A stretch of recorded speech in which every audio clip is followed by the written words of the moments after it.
في الله من بعد ما ظلموا لنبوئنهم في الدنيا حسنة ولأجر الآخرة أكبر لو كانوا يعلمون الذين صبروا وعلى ربهم يتوكلون وما أرسلنا من قبلك إلا رجالا نوحي إليهم فاسألوا أهل الذكر إن كنتم لا تعلمون بالبينات والزبر وأنزلنا إليك الذكر لتبين للناس ما نزل إليهم ولعلهم يتفكرون أفأمن الذين مكروا السيئات أن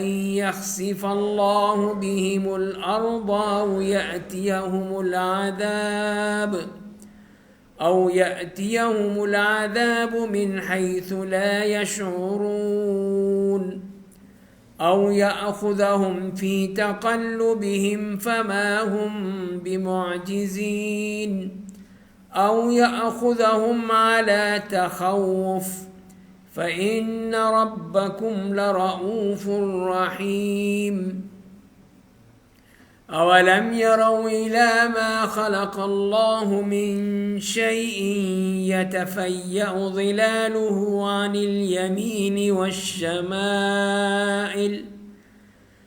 اليمين والشمائل سجدا لله وهم داخرون ولله يسجد ما في السماوات وما في الأرض من دابة والملائكة وهم لا يستكبرون يخافون ربهم من فوقهم ويفعلون ما يؤمرون. یہاں سجدہ تلاوت ہے.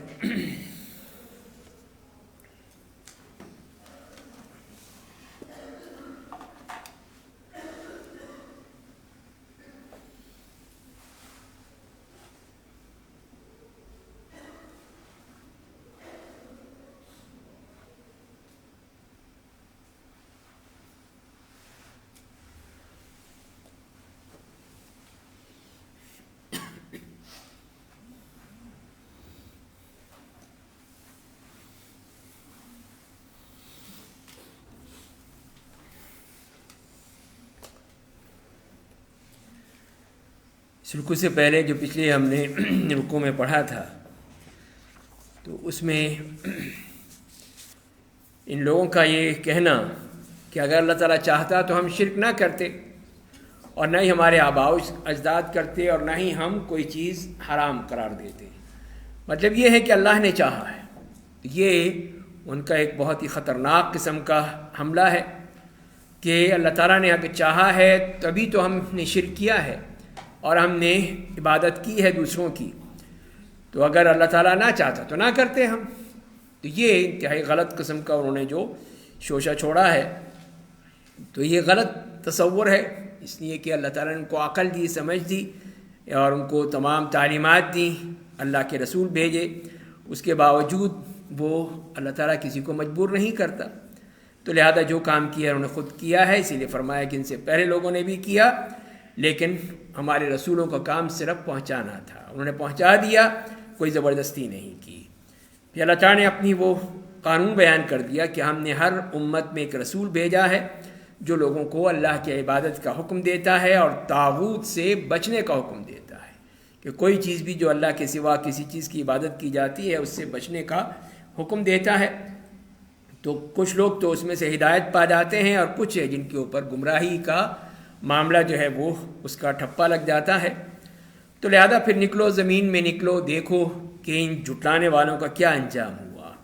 اور پھر نبی کریم صلی اللہ علیہ وسلم سے بھی یہ کہا گیا تھا کہ اگر آپ ان کی ہدایت پہ بہت ہی آپ چاہتے ہیں اور حریص ہیں اس بات پہ، تو یہ اللہ تعالیٰ جس کو چاہے ہدایت دے سکتا ہے. تو جس کو اللہ تعالیٰ گمراہ کرنا چاہے اس کو ہدایت نہیں ملتی اور نہ ہی اس کی کوئی مدد ہوتی ہے. اور انہوں نے قسمیں کھا کر یہ کہا کہ اللہ تعالیٰ جو شخص مر جاتا ہے اس کو دوبارہ زندہ نہیں کرتے، اس کے لیے دوبارہ زندگی نہیں ہوتی۔ تو فرمائیں کہ یہ تو اللہ تعالیٰ کا حق ہے اور وعدہ ہے، سچا وعدہ ہے، لیکن لوگ جانتے نہیں ہیں۔ جب کہہ دیا ہے کہ یہ ہو کر رہے گا تو انشاءاللہ سب کے سب زندہ ہوں گے، تاکہ یہ بتایا جائے کہ جو ان میں اختلاف ہوا ہے اس کا بھی فیصلہ ہو جائے، اور ان کافروں کو بھی پتہ چل جائے کہ وہ لوگ جھوٹے تھے، جھوٹ بولتے تھے، جھوٹی قسمیں کھاتے تھے۔ ہمارا کام تو یہ ہے کہ ہم صرف کہتے ہیں کن تو وہ چیز ہو جاتی ہے، تو اللہ کے لیے تو کوئی مشکل نہیں ہے کہ دوبارہ پیدا کر سکے۔ تو یہ وہ پچھلے رکوع کا خلاصہ ہے۔ آج جو ہم نے آیات پڑھی ہیں جس میں فرمایا کہ والذین ہاجروا فی اللہ من بعد ما ظلموا لنبوئنہم فی الدنیا حسنہ ولأجر الآخرۃ اکبر لو کانوا یعلمون۔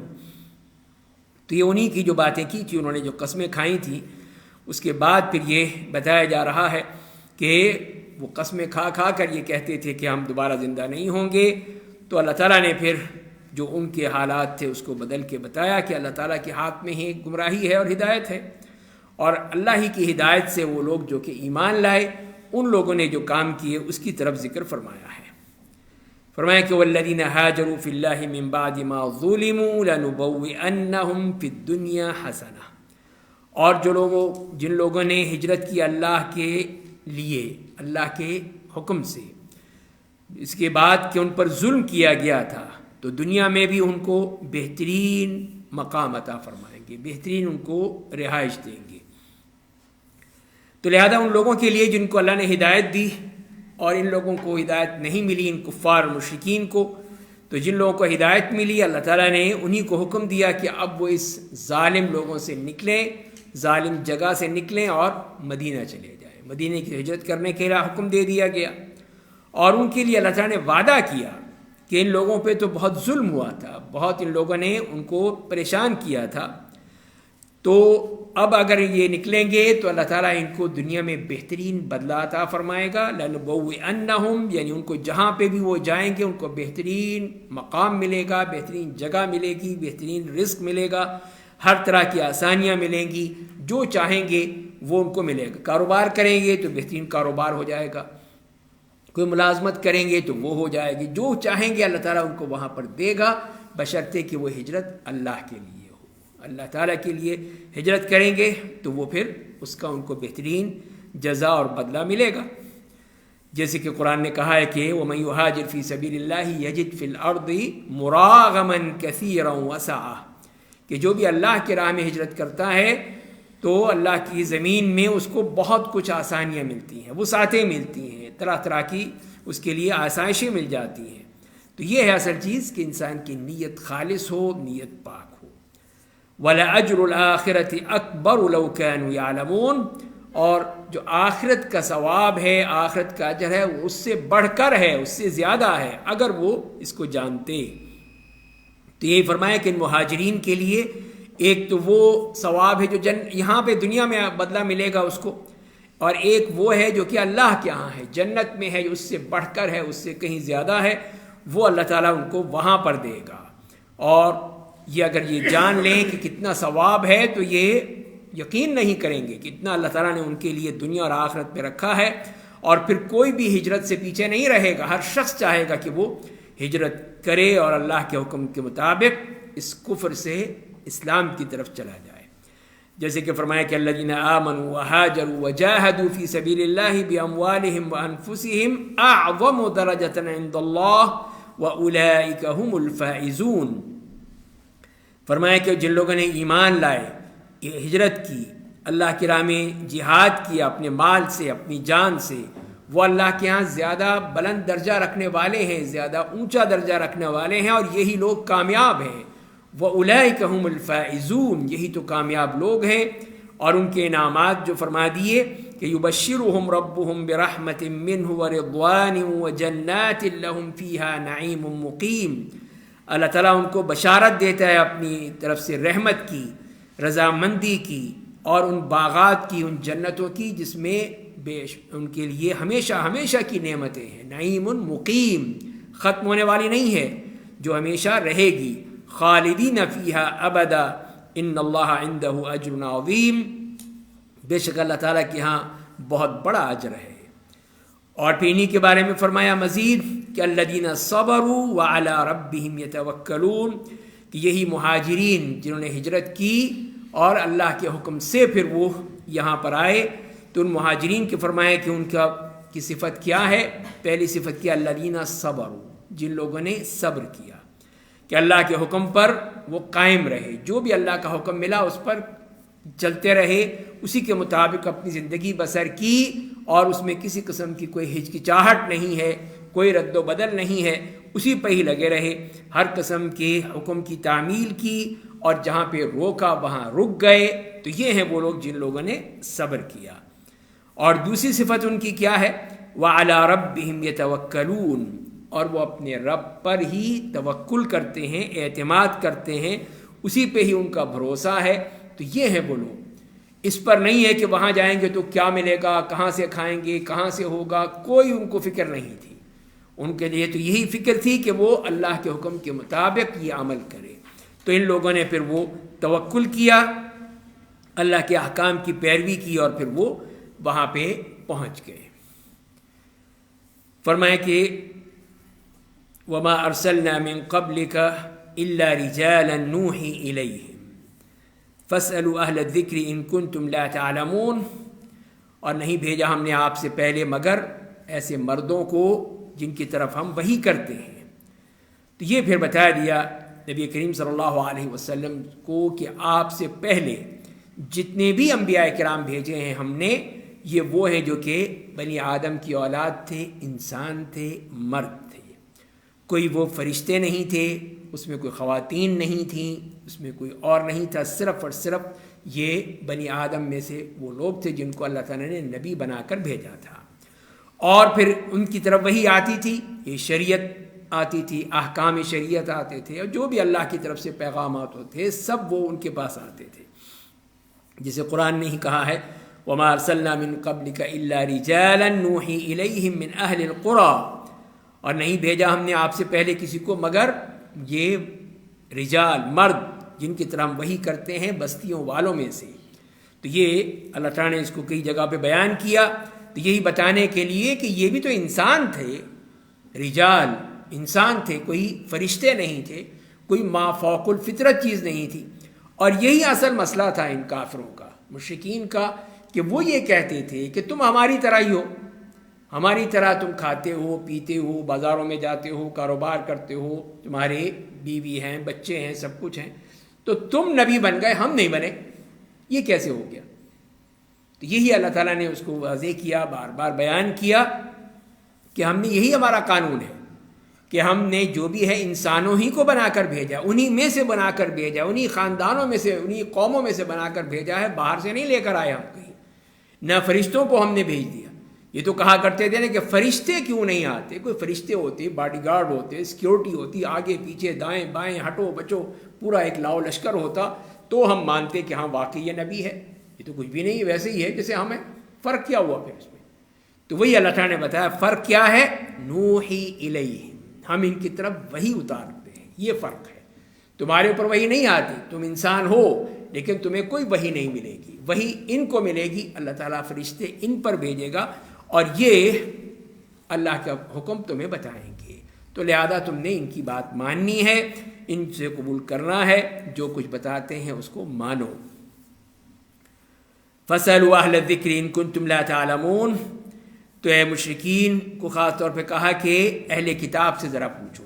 اہل ذکر ان کو یہاں پہ اہل کتاب کو کہا گیا کہ وہ جن کے پاس تورات ہے، انجیل ہے، اگر تم نہیں جانتے ہو، اس بات کو نہیں سمجھتے ہو جو ہم بتا رہے ہیں، تو ذرا ان سے پوچھ لو، ان یہودیوں سے، عیسائیوں سے پوچھ لو، یہ اپنی تورات اور انجیل کے حوالے سے تمہیں بتا دیں کہ واقعی وہ انسان تھے، اللہ نے وحی دی اور وہ دین و ایمان لے کر آئے تھے، اللہ کے احکام لے کر آئے تھے، وہ کوئی فرشتے نہیں تھے، کوئی ما فوق الفطرت نہیں تھی، یہ انسان تھے۔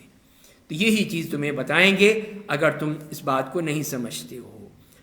اور اسی سے پھر اس کو اگر ہم اس سیاق سے ہٹ کر بات کریں تو اس میں بھی یہی بات آ جاتی ہے کہ اہل الذکر کون ہیں؟ وہ اہل علم ہیں، علم والے ہیں، کہ اگر انسان کو کوئی چیز نہ معلوم ہو تو جہالت کے ساتھ بیٹھ کے اپنی طرف سے نہیں کرنا شروع کر دینا چاہیے، بلکہ پوچھنا چاہیے، سوال کرنا چاہیے، معلومات کرنی چاہیے.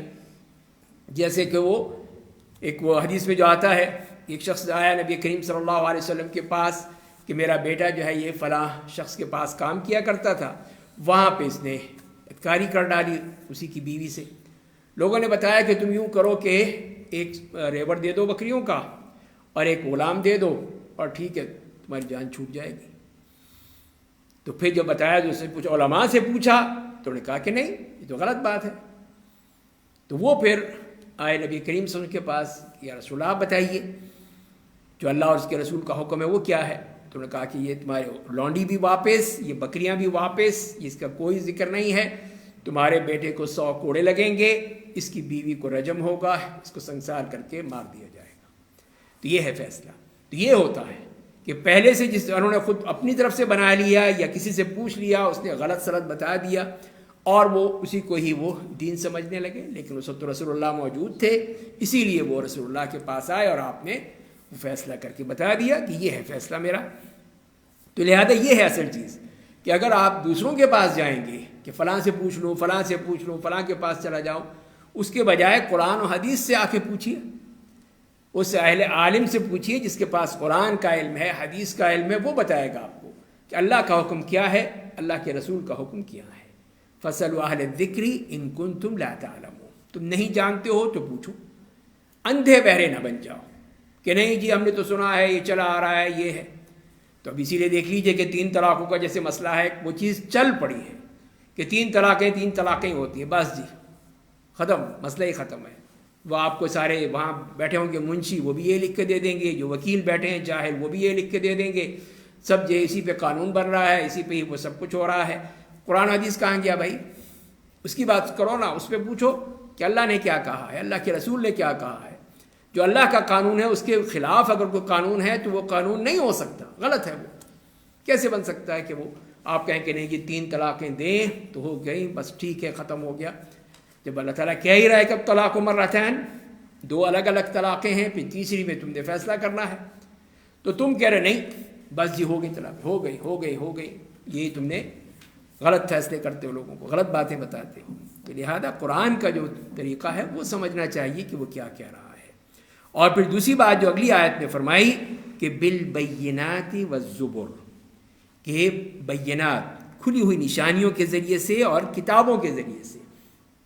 تو یہ ان کو کہا گیا. اس آیت کی روشنی میں دیکھیں اگر آپ تو اس کا مطلب یہ ہوا کہ وہ اہل کتاب سے کہیں کہ ذرا اپنی بات جو ہے وہ باقاعدہ دلیل سے بتاؤ، ہمیں بتاؤ تمہاری تورات میں کہاں لکھا ہے محمد صلی اللہ علیہ وسلم کے بارے میں، انجیل میں بتاؤ کہاں لکھا ہے محمد صلی اللہ علیہ وسلم کے بارے میں، اور انبیاء کرام کے بارے میں جو ہے وہ بتاؤ ہمیں. تو بالبینات نشانیوں کے ذریعے سے، کتابوں میں جو لکھا ہے وہ بتاؤ. اور یہاں پر ہم جو اپنی بات کر رہے ہیں اس میں بھی کہ جو بات ہو دلیل کے ساتھ ہو. یہ ہمارا دین یہ سنی سنائی باتوں پہ نہیں چلتا، نہ خوابوں پہ چلتا ہے، نہ الہامات اور مکاشفات پہ چلتا ہے کہ جی کشف ہوا ہے، جی خواب میں دیکھا ہے. جی ہمارے بزرگوں کو خواب آیا کرتے تھے، ان کے ذریعے سے ان کو اللہ تعالیٰ بتاتا تھا. جیسے ایک اسی قسم کا وہ شخص تھا نا، وہ کہ جو کہ کہتا تھا کہ میں امام ابو حنیفہ سے میں نے اتنے سال پڑھا ہے بیٹھ کے، جسے خواب بھی ان کی طرح آن لائن کلاسز چل رہی تھی اس میں، جیسے آج کل چلتی ہیں نا یہ اسی میں کووڈ-19 میں آن لائن کلاسز. تو یہ آن لائن خواب ہوا کرتے تھے کہ کہیں پہ وہ امام ابو حنیفہ سے درس حاصل کر رہے ہیں، کسی فلاں بزرگ سے درس ہو رہا ہے، پوری کتابیں پڑھتے تھے. تو دیکھ لیجئے یہ ہمارا دین نہیں ہے، یہ میرا دین کا مزاج ہی نہیں ہے.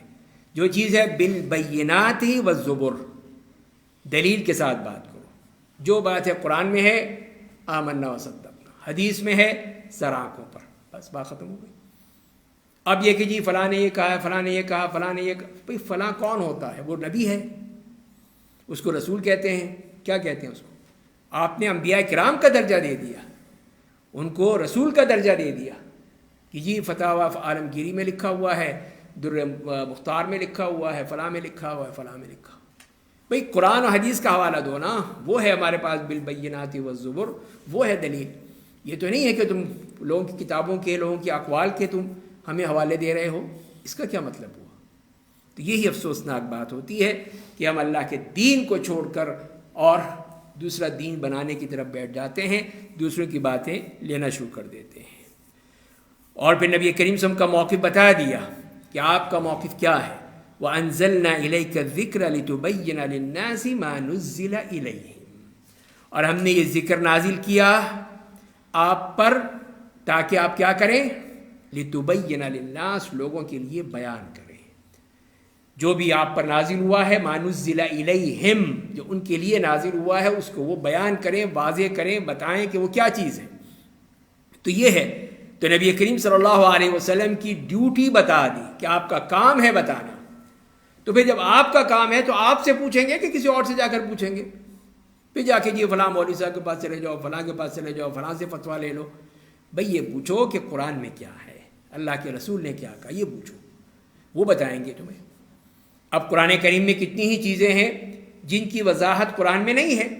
ابھی نماز کو دیکھ لیجیے، نماز جو ہے، پوری نماز جو اللہ اکبر سے آپ شروع کرتے ہیں، السلام علیکم پہ ختم کرتے ہیں، کیا یہ نماز ہے کہیں قرآن میں؟ کہیں نہیں ملے گی۔ کوئی تکبیر سے تسلیم تک کہیں قرآن میں کہیں ذکر نہیں ہے کہ اللہ اکبر کہنا ہے، پھر یہ کرنا، پھر وہ کرنا، نہیں۔ یہ نبی کریم صلی اللہ علیہ وسلم نے بیان کیا، لِتُبَيِّنَ لِلنَّاسِ، تو یہ آپ نے بیان کیا، اس کو واضح کر دیا۔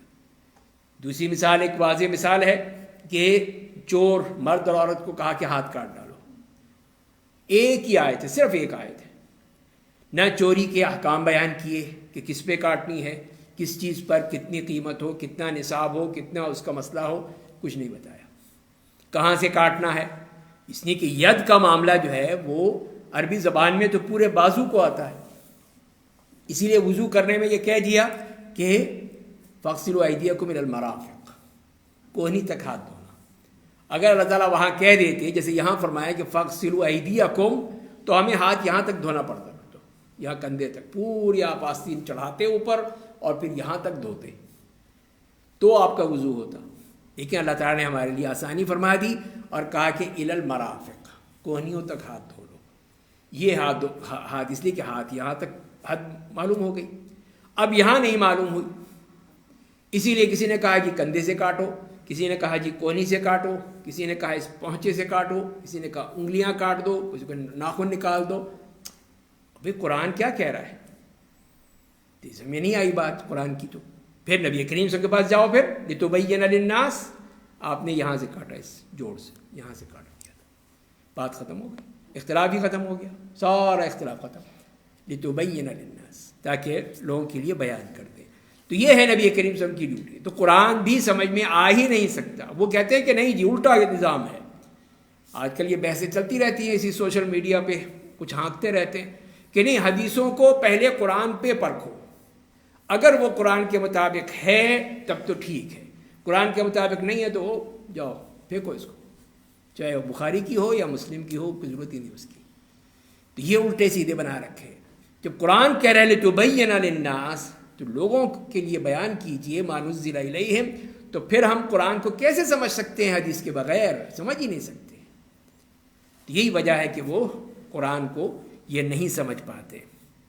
تو یہ اللہ تعالیٰ کا احسان ہے کہ اس نے ہمیں نبی کریم صلی اللہ علیہ وسلم کی امت میں پیدا کیا اور ہمیں نبی کریم صلی اللہ علیہ وسلم کا اسوہ حسنہ دے دیا، احادیث دے دی، ان ائمہ حدیث نے ہمیں کھول کھول کر بیان کر دیا، بتا دیا، اب ہر چیز میں آ گئی فوراً۔ قرآن نے کیا کہا ہے، اس کا مفہوم کیا ہے، وہ حدیث سے پتہ چل گیا۔ تو یہ اللہ کی طرف سے یہ انعام ہمیں مل گیا اس معاملے میں۔ وَمَا أَنزَلْنَا عَلَيْكَ الْكِتَابَ إِلَّا تُبَيِّنَ لَهُمُ الَّذِي اخْتَلَفُوا فِيهِ، کہ قرآن کہ اللہ تعالیٰ نے جو کتاب نازل کی ہے نہیں نازل کی مگر اس لیے تاکہ آپ بیان کریں ان کے لیے وہ چیز جس میں وہ اختلاف میں پڑ گئے ہیں۔ جس میں وہ اختلاف ہے تو اختلاف بھی اس سے رفع ہوگا، قرآن سے رفع ہوگا، حدیث سے رفع ہوگا، تو لہذا اس کی طرف ہمیں جانا ہوگا۔ وَلَعَلَّهُمْ يَتَفَكَّرُونَ، اور یہ کہ وہ شاید غور فکر کریں۔ غور فکر کرنے کے لیے ہے کہ غور کرنے کے لیے بالکل اندھے نہ بن جائیں کہ بس جی اندھوں کی طرح جا رہے ہیں، کچھ پتہ نہیں کیا کر رہے ہیں۔ پہلے غور فکر کرو، دیکھو قرآن نے کیا کہا ہے۔ اس کے بعد پھر اللہ تعالیٰ ایک اور پھر چیز بتا رہے ہیں، ان کو یہ بتا دیا نبی کریم صلی اللہ علیہ وسلم کا موقف اور نبی کریم صلی اللہ علیہ وسلم کا سٹیٹس کہ یہ ہے کہ انہوں نے آپ کو بتانا ہے تو آپ نے جا کے ان سے پوچھنا ہے۔ ان سے سوال کرنا ہے تو آپ کو دین پتہ چلے گا، ورنہ نہیں پتہ چلے گا. اور اگر تم نے نہ کیا تو پھر تمہارے ساتھ کیا ہوگا وہ بتا دیا یہاں پر اگلی آیت میں کہ افامن الذین مکروا السیئات ان یخسف بہم الارض، کہ فرمائیں کہ کیا لوگوں نے جنہوں نے اس قسم کی برائیوں سے جو چالاکیاں کیے ہیں، کہ وہ امن محسوس کرتے ہیں، اطمینان اور سکون محسوس کرتے ہیں اس بات سے کہ ان یخسف اللہ بہم الارض، کہ اللہ تعالیٰ زمین میں ان کو دھسا دے اور وہ پھر زمین ان کو نگل جائے، زمین اپنے پیٹ میں نگل جائے اور وہ ان کو کچھ نہ ملے. اس لیے کہ جب مانتے ہی نہیں بات، اللہ کی بات نہیں مانتے، اللہ کے رسول کی بات نہیں مانتے، تو کیا ہوگا؟ یہی ان کا حشر ہوگا. تو دوسری بات کیا فرمائی؟ او یأتیہم العذاب من حیث لا یشعرون، یا یہ ہے کہ ان پر عذاب آ جائے اس طرف سے کہ جس کا ان کو احساس بھی نہ ہو، ان کو پتہ ہی نہ چلے کہ یہ عذاب کہاں سے آ گیا، کیسے آ گیا. او یأتیہم العذاب من حیث لا یشعرون، کہ اللہ تعالیٰ اچانک اس طرح عذاب بھیج دے ان کے اوپر کہ ان کا اس کا احساس ہی نہ ہو. دیکھ لیجیے ہمیں جس عذاب میں گھرے ہوئے ہیں لوگ، بیماری ہے، سازش ہے، یہ ہے وہ ہے، الٹی سیدھی ہانکتے رہتے ہیں، یہ نہیں سوچتے کہ اللہ کا عذاب ہے یہ، کہ 1 سال سے اوپر ہو گیا ہے اور یہ آپ کی جان چھوڑنے والا نہیں ہے. وہی کہہ رہے دوسری لہر، تیسری لہر، یہ ہو رہا ہے، وہ ہو رہا ہے. جب تم سیدھے نہیں ہوگے تو پھر جان تو نہیں چھوٹے گی نا. تو اللہ تعالیٰ کس طرح پھر وہ عذاب نازل کر دیتا ہے.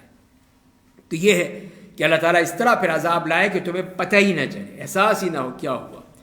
تیسری چیز کیا ہے؟ او یاخذہم فی تقلبہم، کہ اللہ تعالیٰ پھر ان کو ہلاک کر دے، ان کافروں کے، ان کے چلنے پھرنے میں، ان کے سفر کرنے میں، گھومنے پھرنے میں، وہیں پہ ان کے اوپر عذاب آئے اور سب یہ وہاں پہ ختم ہو جائیں. تو یہ اللہ تعالیٰ نے اپنے 3 بتا دیے ہیں. کیا یہ امن محسوس کرتے ہیں اس بات سے کہ باوجود یہ کہ وہ گناہ کر رہے ہیں، باوجود یہ کہ وہ اللہ کے احکام کی سرین خلاف ورزی کر رہے ہیں، کہ چاہے تو ان کو زمین میں دھسا دے، کہ زمین میں یہ سب نکل جائے زمین ان کو اور یہ دفن ہو جائیں، یا یہ ہے کہ اچانک ان کے اوپر عذاب آ جائے، یا پھر یہ ہے کہ اللہ تعالیٰ ان کو یہ چلتے پھرتے کہیں پہ بھی ان کو ہلاک کر ڈالے. تو یہ سب اللہ تعالیٰ کر سکتا ہے. آج ہی پڑھ لیجیے آسٹریلیا میں اتنا بڑا سیلاب، اتنا پانی، ان کے جو ڈیم ہے وہ بھی بھر گئے، پانی نکل آیا، پورا جو سڈنی شہر ہے وہ بھی تباہی کے قریب ہو گیا، کہ اب وہ بھاگ رہے ہیں وہاں سے، نکل رہے ہیں، جن سے نکال رہے ہیں ان کو کسی طرح بچا لیں. ان کو بڑا ہوتا ہے کہ ہم کر لیں گے، لیکن جب اللہ کا فیصلہ آتا ہے پھر کچھ نہیں بچتا. پھر کتنے بڑے بڑے شہر، بڑے بڑے ان کے سب جو ہیں وہ پانی کی لپیٹ میں، دریا کے سیلاب کی لپیٹ میں آ گئے. تو یہ اللہ کا حکم جب ہوتا ہے اس طرح پھر وہ کسی کو چھوڑتا نہیں ہے. جیسے قرآن نے ہی کہا ہے کہ کیا بستی والے اس بات پہ امن رکھتے ہیں کہ ان کو عذاب آئے دن کے وقت اور وہ کھیل کود رہے ہوں. افامنوا مکر اللہ فلا یأمن مکر اللہ الا القوم الخاسرون، کیا اللہ تعالیٰ کی اس تجویز تدبیر سے وہ امن میں ہے، امن میں رہیں کہ کچھ نہیں ہوگا. اور یہ تو صرف جو خاسر ہیں وہی اس سے اپنے آپ کو سمجھتے ہیں کہ ہم محفوظ ہیں. فما ہم بمعجزین، اور فرمائیں کہ وہ پھر کسی طور پہ بھی اللہ تعالیٰ کو عاجز نہیں کر سکتے، کہ اللہ تعالیٰ جو ہے وہ کچھ نہیں کر سکے گا اور وہ نکل جائیں گے، بھاگ لیں گے، یہ ہو ہی نہیں سکتا ہے. وہ تو پھر جب پکڑنا چاہے تو پھر کوئی نہیں چھوڑ سکتا، پھر کوئی بھاگ نہیں سکتا. تو یہی چیز ہے کہ جو فرمائے کہ فما ہم بمعجزین، وہ اللہ تعالیٰ سے بھاگ کر کہاں جائیں گے، کہاں لے لیں گے. اب لوگ بھاگ رہے ہیں جی، نکل رہے ہیں، یورپ میں، امریکہ میں، یورپ میں خاص طور پہ اس وقت فرانس میں یہ ہے کہ وہ لوگ بھاگ رہے ہیں کہ جی پیرس میں حالات خراب ہیں، لاک ڈاؤن ہونے والا ہے، نکلو بھاگو جلدی سے، گاڑیاں ٹرینیں بھاگ رہے ہیں، سب نکل رہے ہیں وہاں سے. وہ اسی لیے کہ کس طرح بچ جائیں. تو بچ تو نہیں سکتے، اللہ کا حکم آ گیا تو سب جائیں گے. وہ بھی مصیبت ہے بالکل. چوتھی شکل ایک اور بتا دی، او یاخذہم علی تخوف، کہ اللہ تعالیٰ پھر ان کو اس طرح ہلاک کر دے نقص کے ساتھ، کمی کے ساتھ، کہ جس طرح چاہے وہ ان کو اس طرح آہستہ آہستہ آہستہ تنگ کرتا جائے، اس کے بعد ان کو تباہ کرتا جائے کہ ان میں خود بخود یہ نقص آتا چلا جائے. تو یہی فرمائے کہ یاخذہم علی تخوف فإن ربکم لرؤوف رحیم، لیکن مسئلہ یہی ہے کہ تمہارا رب جو ہے وہ اس معاملے میں بہت ہی رؤوف الرحیم ہے، رحمت کرنے والا ہے، شفقت کرنے والا ہے، وہ اتنی جلدی نہیں کرتا، مہلت دیے جاتا ہے ان کافروں کو بھی، گناہ گاروں کو بھی، تو وہ ان کو دیتا رہتا ہے، کھانا بھی دے رہا ہے، رزق بھی دے رہا ہے، تمام چیزیں آسانیاں بھی دے رہا ہے، ہر طرح کی چیزیں دے رہا ہے، لیکن اگر پکڑنا چاہے تو پکڑ بھی سکتا ہے۔ تو یہ اس کی رافت ہے، اس کی رحمت ہے کہ باوجود اتنے گناہوں کے، اتنی نافرمانیوں کے، اتنی بغاوتوں کے، اس کے باوجود وہ پھر چھوڑ دیتا ہے، پکڑتا نہیں ہے۔ جیسے کہ حدیث میں بھی آتا ہے کہ نبی کریم صلی اللہ علیہ وسلم نے فرمایا کہ ما احد اصبر علی اذى يسمعه من اللہ تعالی، اللہ سے بڑھ کر کوئی بھی اس تکلیف پہ، اس قسم کی جو باتوں پہ اللہ سے زیادہ بڑھ کر کوئی صبر کرنے والا نہیں ہے۔ اسی لیے کیوں فرمایا کہ انہم یجعلون لہ ندا، وہ اللہ کے لیے شریک بناتے ہیں، اللہ کے لیے ہمسر اور ہم پلہ بناتے ہیں، وَيَجْعَلُونَ لَهُ وَلَدًا، اور اس کے لیے اولاد بناتے ہیں کہ اس کی اولاد ہے، اس کے بیٹے ہیں، اس کی بیٹیاں ہیں، وَهُوَ مَعَ ذَلِكَ يَرْزُقُهُمْ وَيُعَافِيهِمْ وَيُعْطِيهِمْ، اس کے باوجود وہ ان کو رزق بھی دیتا ہے، عافیت بھی دیتا ہے، اور جو کچھ چاہتے ہیں وہ سب کچھ دیتا ہے۔ تو اس سے بڑھ کر پھر اللہ تعالیٰ کا حلم کہاں ہوگا، کس کا ہوگا کہ وہ اتنا حلیم بھی ہے، اتنا بردبار بھی ہے، اتنا صابر بھی ہے، کہ باوجود یہ کہ اس کو گالیاں بھی دیتے ہیں، برا بھلا بھی کہتے ہیں، اس کے خلاف، اس کی طرف یہ چیزیں منسوب بھی کرتے ہیں کہ اس کی بیٹیاں ہیں، اس کے بیٹے ہیں، پھر بھی وہ ان کو بھوکا نہیں مارتا۔ وہ چاہے تو کچھ بھی کر سکتا ہے، لیکن اس نے نہیں کیا ہے۔ اور ایک اور حدیث میں یوں آیا ان اللہ لا یملی للظالم حتی اذا اخذہ لم یفلتہ، کہ اللہ تعالیٰ ظالم کو مہلت دیے جاتے ہیں، مہلت دیے جاتے ہیں، لیکن جب اس کو پکڑتے ہیں پھر چھوڑتے نہیں ہیں، پھر اس کی جان نہیں چھوٹتی، پھر پکڑا جاتا ہے، پھر مارا جاتا ہے وہ۔ پھر اس کے بعد آپ نے یہ تلاوت فرمائی یہ آیت وَكَذَلِكَ أَخْذُ رَبِّكَ إِذَا أَخَذَ الْقُرَى وَهِيَ ظَالِمَةٌ إِنَّ أَخْذَهُ أَلِيمٌ شَدِيدٌ، اور اسی طرح آپ کے رب کی پکڑ ہے کہ جب وہ بستیوں کو پکڑتا ہے جب کہ وہ ظلم کرتی ہیں، اس کی جو پکڑ ہے بہت ہی دردناک ہے، بہت ہی بری ہے، پھر وہ بھاگ نہیں سکتا، چھوٹ نہیں سکتا ہے۔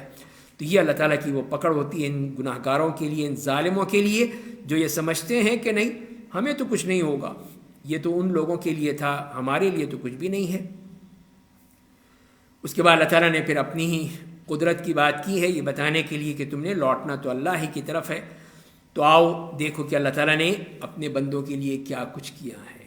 اولم يروا الى ما خلق الله من شيء يتفيأ ظلاله عن اليمين والشمائل سجدا لله وهم داخرون، کہ یہ لوگ دیکھتے نہیں ہیں، جو لوگ یہ گناہ گار، یہ اس قسم کے گناہ کرنے والے، یہ اس قسم کے مکر و فریب کرنے والے، اللہ تعالیٰ کی جو مخلوقات ہیں ان کی طرف دیکھتے نہیں ہیں کہ اس کے لیے جو اللہ نے پیدا کیے يتفيأ ظلاله عن اليمين والشمائل، کہ وہ جن کے سائے ہیں، جن چیزوں کے سائے ہیں، کس طرح وہ سائے دائیں اور بائیں ہلتے رہتے ہیں، دائیں اور بائیں ہوتے رہتے ہیں، جیسے کہ درختوں کے ہیں، پہاڑوں کے ہیں، بلڈنگوں کے ہیں، اونچی اونچی چیزوں کے ہیں، وہ سائے سب وہ نظر آتے رہتے ہیں۔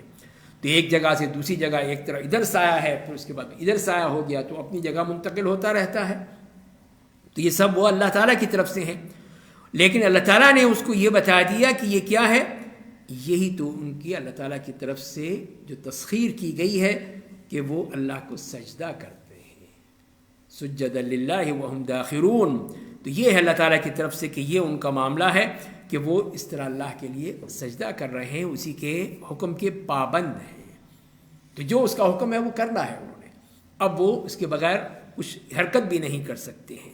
تو لہذا یہ اللہ تعالیٰ نے اس سائے کو بتا دیا کہ وہ بھی اللہ کے حکم کا پابند ہے، وہ اس کے حکم کو مانتا ہے کہ اس نے ادھر بھی جھکنا ہے، ادھر بھی جھکنا ہے، پہاڑ کے بھی سایہ ہونا ہے، یہ سب اس کے لیے جو اس نے کیا ہے، تو یہ سب اس کے حکم کے پابند ہیں۔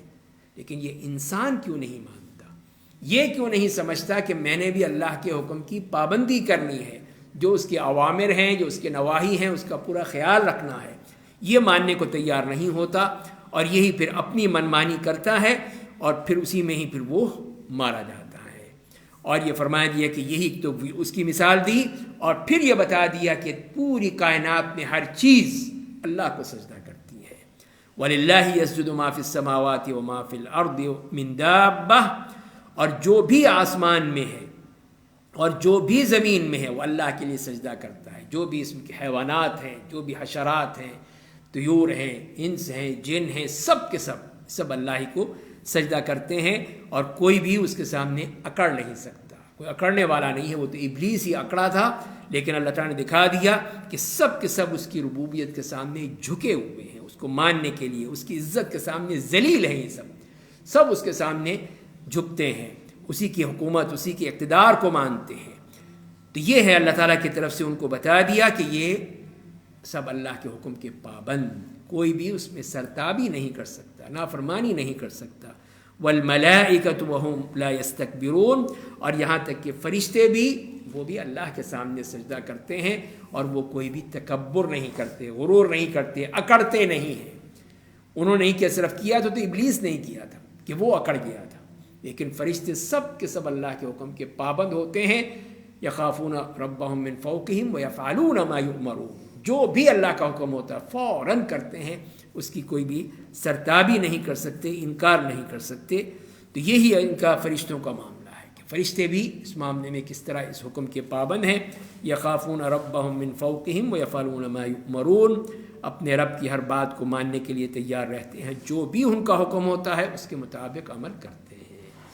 اللہ تعالیٰ ہمیں قرآن کو سمجھنے اور عمل کرنے کی توفیق عطا فرمائے. وآخر دعوانا الحمدللہ.